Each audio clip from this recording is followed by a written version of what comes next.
आप बिल्कुल सही हैं। ऐसा करके आप वाकई प्रगति के पथ पर और ज़्यादा गति से आगे बढ़ सकते हैं। परंतु जब मुश्किलें आती है तब वही हमारे अपने जो अच्छे वक्त में हमें बोझ लगते हैं, वही हमारे बुरे वक्त में हमें किसी मजबूत स्तंभ की तरह सहारा प्रदान करते हैं, और जिनके सहारे हम अपने बड़े से बड़े गम को भी भूल जाते हैं। उनके साथ हम हंसना सीख लेते हैं, उनके साथ हम चलना सीख लेते हैं। धन गया तो कुछ नहीं गया, मगर यदि अपने चले गए तो समझो सब कुछ चला गया। इसीलिए हमेशा धन से अधिक अपनों को महत्व देना। दोस्तों, निर्मला के रूप में आरती को उसकी नई मां मिल गई थी। वैसे तो माना जाता है कि सौतेली मां सौतेली ही होती है, वह कभी भी बच्चे को सगी मां जैसा प्यार नहीं दे सकती। मगर निर्मला ने इस मान्यता को पूरी तरह से झूठा साबित कर दिया था। आरती की मां के गुजर जाने के बाद उसके पिता को अपनी नन्ही सी बेटी की परवरिश की चिंता सताने लगी, और ऐसे में उसने सभी मान्यताओं को दरकिनार करते हुए उसके लिए एक दूसरी मां लाने का फैसला किया। हालांकि वह इस फैसले से काफी डरे डरे से थे। उनके मन में कई सवाल भी थे, जैसे कि क्या निर्मला उसे सगी मां जैसा प्यार दे पाएगी? क्या वह उसके जिंदगी में एक मां की कमी को पूरा कर पाएगी? कहीं ऐसा ना हो कि जिस आरती के लिए वे इतना सब कुछ कर रहे हैं, वो एक दिन उसी के राह का कांटा बन जाएगी। दोस्तों, इन तमाम सवालों में उलझे हुए आरती के पिता ने आखिरकार सभी पुरानी बातों को दरकिनार करते हुए वह किया जो शायद उनकी अंतरात्मा ने उनसे कहा, या जो उनके अंतरात्मा की आवाज थी। निर्मला के घर में कदम रखते ही आरती की जिंदगी में फिर से खुशियां लौट आई थी। निर्मला ने उसे बिल्कुल भी सौतेली मां जैसा कोई अनुभव नहीं होने दिया। वह उसे बहुत प्यार देती थी, और देखते ही देखते काफी समय बीत गया। निर्मला की पड़ोसन और रिश्ते में उसकी बुआ, जो अक्सर उसके घर पर आया करती थी, एक दिन उसने मिलने निर्मला के घर आई और काफी देर तक उनमें बातें चलती रही। कुछ देर बाद बुआ ने कहा, वैसे तो मैं जानती हूं कि तुमसे कुछ भी कहने का कोई फायदा नहीं है, पर फिर भी कह देती हूं। माना कि आरती तुम्हारी अपनी बेटी जैसी है, पर अपनी तो नहीं है ना।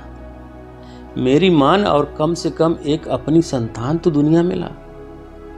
निर्मला जानती थी कि उसकी बुआ उसका कभी बुरा नहीं चाहेगी।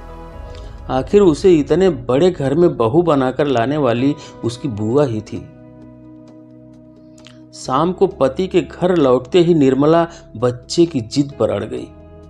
निर्मला ने उन्हें पूरा भरोसा दिलाया कि उसकी कोख से जन्मी संतान और आरती में वो किसी प्रकार का कोई फर्क नहीं करेगी। वह आरती को तब भी उतना ही प्यार देगी जितना कि वह आज दिया करती है।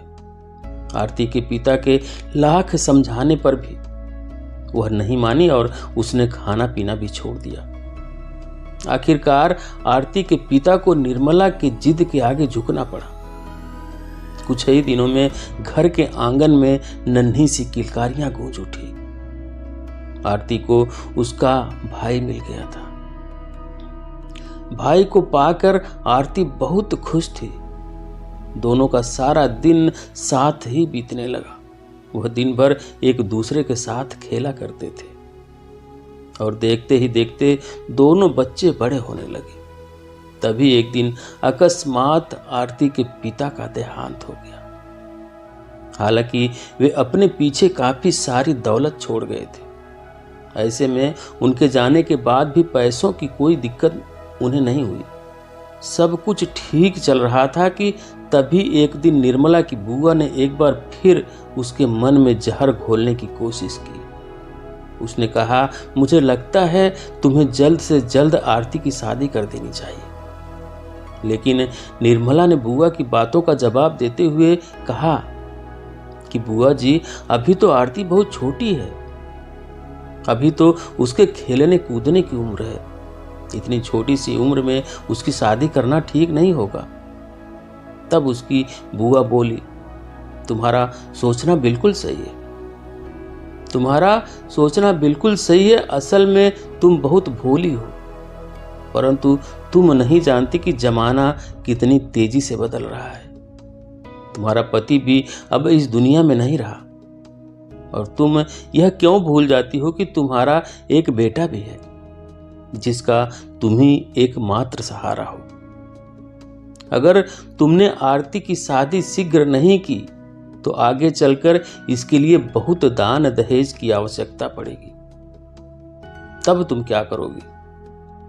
कहां से लाओगी इतना पैसा? और अगर इसी पर सारा धन खर्च कर दोगी तो अपने लाडले से क्या भीख मंगवाओगी? बुआ की ऐसी बातों को सुनकर निर्मला सोच में पड़ गई। वह उसकी ऐसी बातों का कोई भी जवाब नहीं दे सकी। बुआ के जाने के बाद दिन रात निर्मला के मन में उसकी कई बातें गूंजती रही। आज पहली बार उसे आरती पराई और बेटा अपना लगने लगा था। जैसे जैसे वह बुआ की बातों को गहराई से सोचती गई, वैसे वैसे उसे आरती एक बोझ लगने लगी। अपने पति द्वारा उसके सर पर थोपा गया एक ऐसा बोझ जिसे उसके पति ने उसके कंधों पर डालकर इस दुनिया से रुखसत हो गया था। अब तो निर्मला को आरती के ऊपर एक पैसा भी खर्च करना ठीक नहीं लग रहा था। उसे खिलाना पिलाना भी अब निर्मला पर भारी पड़ने लगा था। वह अब जल्द से जल्द आरती से पिंड छुड़ाना चाहती थी। उसे लगने लगा था कि वह उसके बेटे के हिस्से की संपत्ति खा रही है। ऐसे में वह जल्द से जल्द आरती को निपटा देना चाहती थी। निर्मला आरती की शादी के लिए अधीर एवं उसके प्रति निष्ठुर हो चुकी थी कि अंधे लंगड़े लूले कैसे भी लड़के से उसकी शादी करके उससे छुट्टी पा लेना चाहती थी। आखिरकार जैसा उसने सोचा था वैसा ही हुआ। उसे आरती के लिए वर तो मिल गया, पर वह दोनों आंखों से अंधा था। शादी के बाद विदा होकर जब आरती अपने ससुराल पहुंची तो उसे पता भी नहीं था कि उसका पति अंधा है। हालांकि रास्ते भर वह मन ही मन अपने ससुराल और सपनों के राजकुमार अर्थात अपने पति के विषय में तमाम अच्छी अच्छी कल्पनाएं गढ़ी जा रही थी। जब आरती की डोली उसके ससुराल के दरवाजे पर पहुंची तो उसके सामने जो नजारा था वैसा तो उसने या उसके मृत पिता ने कभी सपने में भी नहीं सोचा होगा। वहां घर के नाम पर एक छप्पर था। वहां पहुंचने के बाद थोड़ी ही देर में उसका दूसरा सपना भी चूर चूर हो गया। जब उसे पता चला कि उसका पति दोनों आंखों से अंधा है, छोटी सी आरती को बहुत ही जोर का झटका लगा था। उसकी मां निर्मला उसके साथ ऐसा करेगी ऐसा तो उसने कभी कल्पना भी नहीं की थी। मगर जो था उस सच को स्वीकार कर लेने में ही उसकी भलाई थी। दिन बीतने के साथ ही आरती ने सच को स्वीकार करते हुए इसे ही अपना नसीब मान बैठी। साथ ही इस कृत्य के लिए उसने अपनी मां को भी माफ कर दिया। अब वह अपने पति के साथ वहां बहुत खुश थी। एक दिन जब उसे अपनी मां की बहुत याद आने लगी तब उसने अपने पति से मायके जाने का अनुरोध किया। पति ने भी सहस्त्र इस बात को स्वीकार कर लिया और वे दोनों मां से मिलने निकल पड़े। मायके पहुंचकर आरती ने दरवाजा खटखटाया, मगर उसके काफी प्रयासों के बावजूद दरवाजा नहीं खुला। तो उसे लगा कि शायद उसकी मां और उसका भाई घर पर नहीं है। ऐसे में जब उसने आसपास के लोगों से पता किया तो उसे पता चला कि नहीं, ऐसी कोई बात नहीं है। आज सुबह ही उन्होंने दोनों माँ बेटे को घर पर ही देखा था। ऐसे में आरती ने दोबारा से प्रयास करना चाहा, और तभी उसकी नज़र दरवाजे के बीच बने सुराख से घर के आंगन में खड़ी अपनी माँ पर पड़ी, जो कमर पर हाथ टिकाए दरवाजे की ओर घूर रही थी। शायद वह आरती के बार बार दरवाजा पीटने पर वहां से न जाने से नाराज थी। माँ के ऐसे रवैये को देखकर उसे इतना दुख हुआ जितना कि शायद उसे अपनी शादी के बाद अपने माँ की असलियत को जानकर भी नहीं हुआ था। पीछे मुड़कर आंखों में ढेर सारा आंसू लिए हुए ज्योति ने वापस ससुराल के लिए जैसे ही अपना कदम आगे बढ़ाया, अंदर से आवाज आई, जाने कब ये हम माँ बेटे का पिंड छोड़ेगी। शादी भी कर दी, फिर भी न जाने क्या लेने यहां चली आती है। इस दिन के बाद आरती ने फिर कभी मायके की तरफ रुख नहीं किया।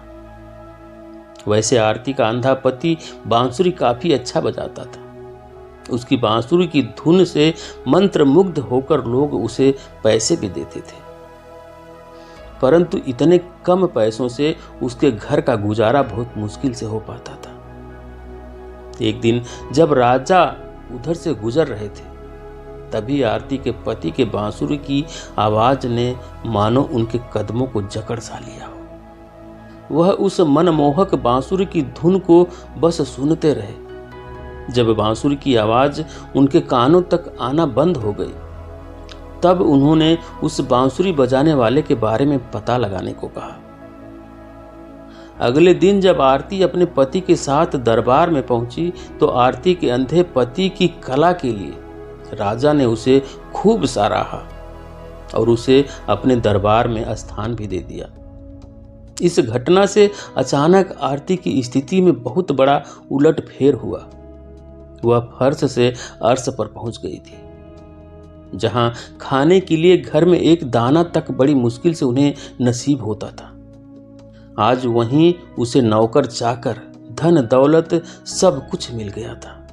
वह बहुत ऐशो आराम में रहने लगी थी। सुखी जीवन में वापस लौटते ही आरती को अपनी माँ और अपने भाई के विषय में चिंता सताने लगी, परंतु वह चाह कर भी अब मायके नहीं जा सकती थी, क्योंकि वह बखूबी जान चुकी थी कि उसकी माँ अब उससे किसी प्रकार का कोई संबंध नहीं रखना चाहती है और ना ही वह उसे अपने सामने देखना चाहती है। ऐसे में वह अपने मायके जाने की इच्छाओं को हर बार खुद ही कुचल देती थी। उधर निर्मला ने एक एक पाई जिस लाडले के लिए बचा कर रखी थी, उस लाडले की एक दिन अचानक काफी तबीयत बिगड़ गई। काफी इलाज के बाद भी वह ठीक नहीं हो रहा था।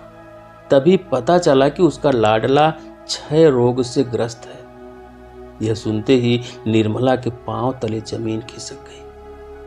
हालांकि निर्मला ने हकीम जी के कहे अनुसार लाडले को बचाने के लिए सारे प्रयास कर डाले। उसने उसका हर संभव इलाज कराया, मगर कोई फायदा नहीं हुआ। एक तरफ जहां उसे अपने बेटे से हाथ धोना पड़ा, वहीं इस लंबी बीमारी के इलाज में निर्मला का सब कुछ बिक चुका था। उसके पास अब रहने को छत तक नहीं थी। वैसे निर्मला को धन जाने का बिल्कुल भी गम नहीं था, परंतु लाडले से बिछड़ने का गम उसे पागल कर दिया था। वह उसकी याद में खाना पीना सब भूल गई और उसके लिए दिन रात बस रोती रही। धीरे धीरे काफी वक्त गुजर गया और निर्मला अब भी अपने बेटे को याद करके बस रोती रहती थी। और पेट भरने के लिए उसने इधर उधर घरों में काम करना शुरू कर दिया था। दिन रात बेटे के गम में बहे आंसुओं ने निर्मला के आंखों की रोशनी लगभग छीन ली। वह अंधी ना होकर भी अंधों के समान हो गई थी।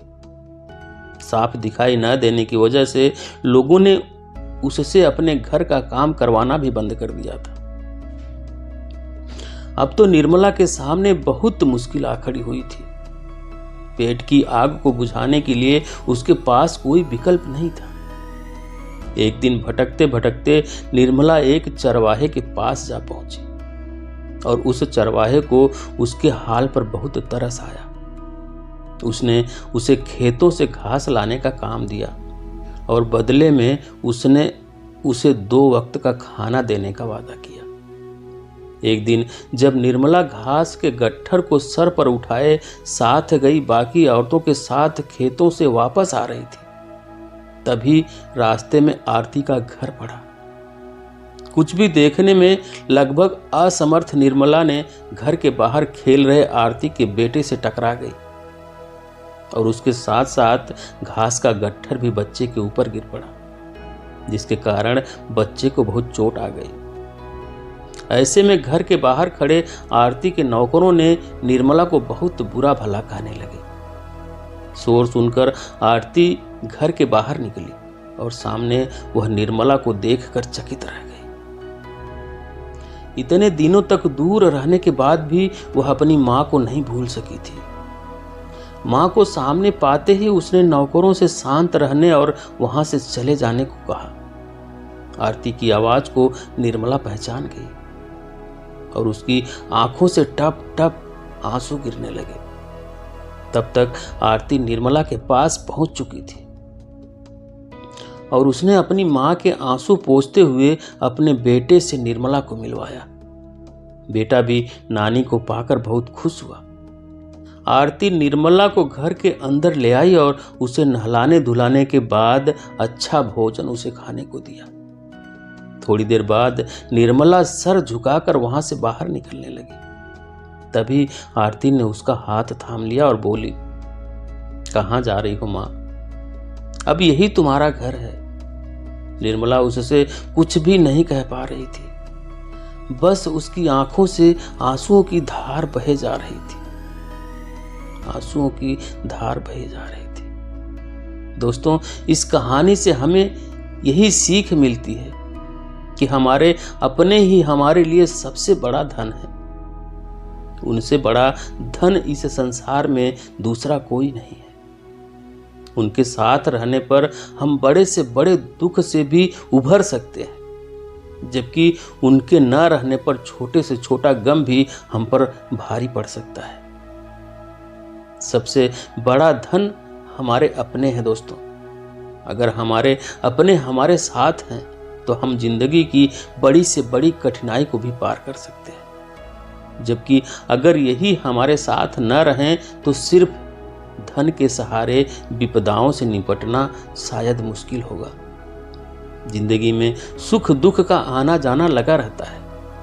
ऐसा कोई नहीं है जिसने पूरे जीवन में सिर्फ सुख ही सुख भोगा हो और दुख उसने कभी देखा ना हो। दुख और सुख आना जीवन में दिन और रात की तरह ही है। जैसे रात के बाद दिन आता है और दिन के बाद रात, वैसे ही सुख और दुख का आना हमारे जीवन में लगातार जारी रहता है। ऐसे में अगर हम ये सोचते हैं कि हम अपनों के प्रति अपनी जिम्मेदारियों को त्याग कर अपने बोझ को काफी हद तक कम कर सकेंगे, जिससे हमारी प्रगति की राह आसान हो जाएगी, तो हाँ, आप बिल्कुल सही हैं। ऐसा करके आप वाकई प्रगति के पथ पर और ज्यादा गति से आगे बढ़ सकते हैं। परंतु जब मुश्किलें आती है तब यही हमारे अपने जो अच्छे वक्त में हमें बोझ लगते हैं, हमारे बुरे वक्त में यही हमें किसी मजबूत स्तंभ की तरह सहारा प्रदान करते हैं और जिनके सहारे हम अपने बड़े से बड़े गम को भी भूल जाते हैं। उनके साथ हम हंसना सीख लेते हैं, उनके साथ हम चलना सीख लेते हैं। धन गया तो कुछ नहीं गया, मगर यदि अपने चले गए तो समझो सब कुछ चला गया। इसलिए हमेशा धन से अधिक अपनों को महत्व देना चाहिए। प्रगति अवश्य करनी चाहिए, मगर अकेले अकेले नहीं, बल्कि अपनों को भी साथ लेकर। दोस्तों, ये थी आज की कहानी। आपको कैसी लगी कमेंट करके ज़रूर बताएं। वीडियो को लाइक करें, शेयर करें और चैनल पर नए हैं, चैनल को सब्सक्राइब नहीं किए हैं तो प्लीज़ चैनल को सब्सक्राइब करें। बेल आइकन भी प्रेस कर लें ताकि आने वाली सभी वीडियो का नोटिफिकेशन सबसे पहले आपको मिले। वीडियो देखने के लिए बहुत बहुत धन्यवाद।